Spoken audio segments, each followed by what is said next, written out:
West Coast Grandma here. Well, today I'm going to create a new compost. I know there's tons of rules, but I don't really go by all those rules. Basically in my garden it's scraps, brown, grass, whatever, in a pile. So today I'm just going to show you what I'm going to do just to start this off. It's super easy. Anybody can do it.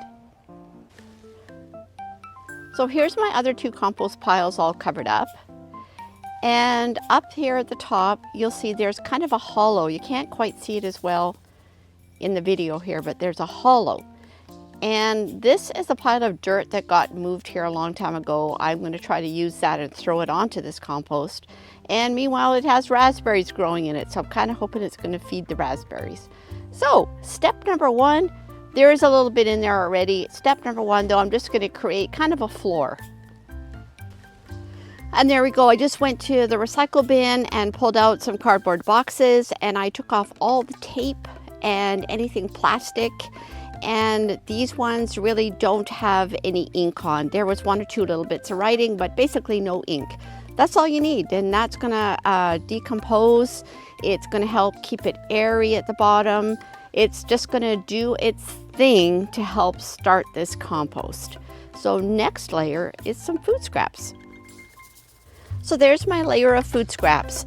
So, and that's a decomposable meat tray, coffee grinds, that I actually throw everything in the compost. Sourdough discard, if I'm not going to use it, it all goes in here. So basically three things. Going to be vegetable scraps, brown, which is dying off leaves and pulling out plants. And the one good thing, I'll throw a bunch on and you can see, there we are. You always have the dirt, because the other thing is a shovel full of good dirt here and there. Those are the three things. So compost from the kitchen, garden waste, browns, and then we're just going to put some dirt every once in a while. And that is all you need. And I don't pay attention to how much. And if I don't get one of the layers, oh well, I just keep on going. Now, I don't get a compost here in a couple of months.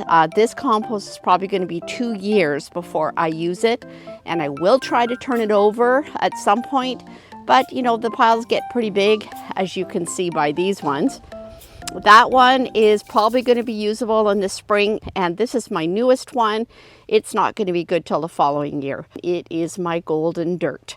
So I'm going to look around and see if I can find some more brown to put on this, and we'll throw a few shovelfuls of dirt on the top. So I've just come and put a pile of Swiss chard that I've just all cut back, and I put that on top of the browns, and I'm going to go get a couple of shovelfuls of dirt.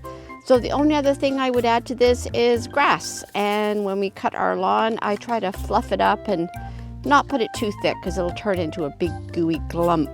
But I do use it on my other beds as well as mulch in the summer. So that's all I'm doing is layering this. I will not cover it up yet. I'll let it get a bit of rain first, and then I'll put a tarp on top.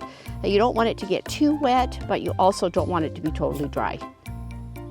That's all there is to it. Just keep on layering it with whatever you have, and don't worry so much about following rules, because you are going to get compost.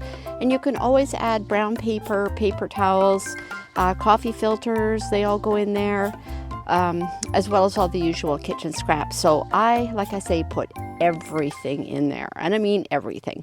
So hope you found this easy. You can go ahead and start a compost in the back corner of your yard, just with whatever you have around in your yard, and as far as your kitchen scraps. I just added a few more things to it. I was just pulling some things out of the garden, just some leeks that I picked. So just keep on piling it on there. And when you clean up some browns, put those on and throw a shovel of dirt every once in a while.